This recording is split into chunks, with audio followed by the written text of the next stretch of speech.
আমরা দেখতে পাচ্ছি আমাদের সহকর্মী রফিকুল ইসলাম খান গাজীপুর থেকে তিনি আমাদের সঙ্গে যুক্ত হয়েছেন।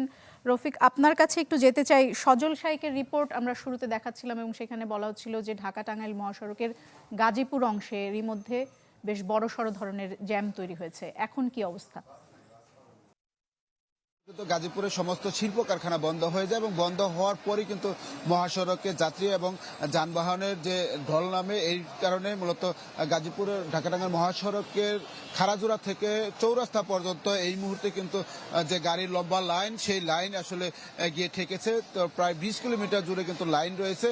তো আমরা যেটি দেখেছি প্রশাসনের পক্ষ থেকে 8টার পর থেকেই কিন্তু একমুখী যান চলাচল ব্যবস্থা করেছে, অর্থাৎ কালিয়াকৈরের বাইপাস এলাকাতে ঢাকামুখী যান চলাচল বন্ধ করে দিয়ে শুধু ঢাকা থেকে যে সমস্ত যানবাহন উত্তরবঙ্গের দিকে যাচ্ছে সেই সমস্ত গাড়ি কিন্তু এই মুহূর্তে আসলে 8 লেনে যাচ্ছে। অর্থাৎ যে লম্বা লাইন রয়েছে, প্রায় 20 কিলোমিটার জুড়ে লম্বা সারি রয়েছে, সেই গাড়িগুলো পারাপারের জন্য আর গাড়ির যে গতি, সেই গতি বৃদ্ধি করার জন্য প্রশাসন আইনশৃঙ্খলা বাহিনীর সদস্যরা এই পদক্ষেপ নিয়েছে। আমরা যেটি দেখেছি অতীতের ঈদগুলো কিন্তু এরকম ব্যবস্থা নেয়, কারণ যে সমস্ত গাড়ি হঠাৎ করে মহাসড়কে যে হাজার হাজার গাড়ি এসে পড়ে এবং সড়কের তুলনায় সেই গাড়ি কিন্তু বেশি হওয়ার কারণে গাড়ির যে গতি, সেই গতি কমে যায়। গতি বাড়ানোর জন্য এই উদ্যোগ নিয়ে আসছে। তো আমরা সকাল থেকে যেটি দেখেছি যে অতিরিক্ত ভাড়া নেওয়ার একটি অভিযোগ রয়েছে, সেটি কিন্তু এখনো রয়েছে।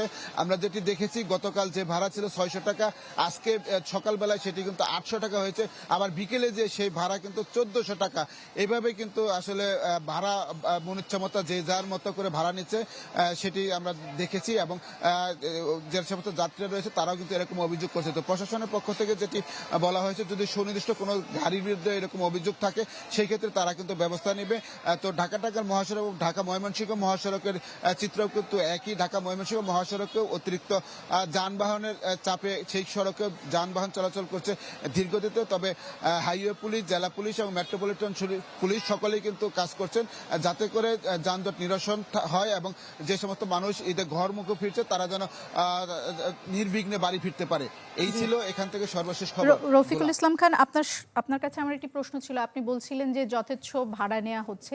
যদি আমরা প্রথমেই আমাদের রিপোর্টে মন্ত্রীর একটি বক্তব্য শুনছিলাম, যেখানে মাননীয় মন্ত্রী বলছেন যে তিনি এখনো পর্যন্ত কোনো অভিযোগ পাননি যে বাস কাউন্টারে বা কোনো বাসে বেশি যে ভাড়া, নির্ধারিত ভাড়া তার চেয়ে বেশি ভাড়া নেওয়া হয়েছে।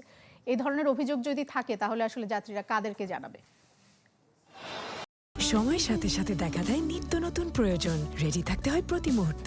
তাই এলো ইনোভার, যেন আপনি লাইফে থাকেন রেডি প্রতিদিন। Innova, designed for now. আসলে মন্ত্রী মহোদয় যখন কোথাও কোনো ভিজিটে চান, তাহলে তার সাথে কিন্তু সড়ক পরিবহন সংশ্লিষ্ট নেতারা তার সাথে থাকে। আর নেতারা যখন সাথে থাকে তখন কিন্তু তাদের আসলে সেইখানে গিয়ে অভিযোগ করার জায়গাটা থাকে না। যখন গণমাধ্যম কর্মীরা থাকে তখন কিন্তু তাদের কাছে এসেই অভিযোগটা করেন সাধারণ মানুষ। যারা আমরা দেখেছি এই যে চন্দ্রামুরকে কেন্দ্র করে যে সমস্ত বাস কাউন্টার রয়েছে সবই কিন্তু 3 দিন আগে বন্ধ করে দিয়েছে। এই কারণে বাস কাউন্টারের সামনে বসে কিন্তু টিকিট বিক্রি করা হচ্ছে এবং যে যার মতো করে টিকিট বিক্রি করছে। কেউ মনের ইচ্ছা মতো, এক কথা বলা যায় মনের ইচ্ছা মতো তারা ভাড়া নিচ্ছেন। আমরা যেটি দেখেছি গতকাল, একটু আগে বলেছি, গতকাল যে ভাড়া ছিল 600 টাকা, সেটি আজকে সকালে হয়েছে 800 টাকা এবং বিকেল বেলায় কিন্তু সেই ভাড়া হয়ে গেছে 1400 টাকা। এইভাবে চলছে। রফিকুল ইসলাম খান, অসংখ্য ধন্যবাদ আপনাকে। দর্শক, গাজীপুর থেকে আমাদের সঙ্গে রফিকুল ইসলাম খান যুক্ত হয়েছিলেন এবং তিনি সেখানে জ্যামের খবর জানাচ্ছিলেন এবং জানাচ্ছিলেন যে যাত্রীদের কাছ থেকে যথেচ্ছ ভাড়া আদায় করা হচ্ছে।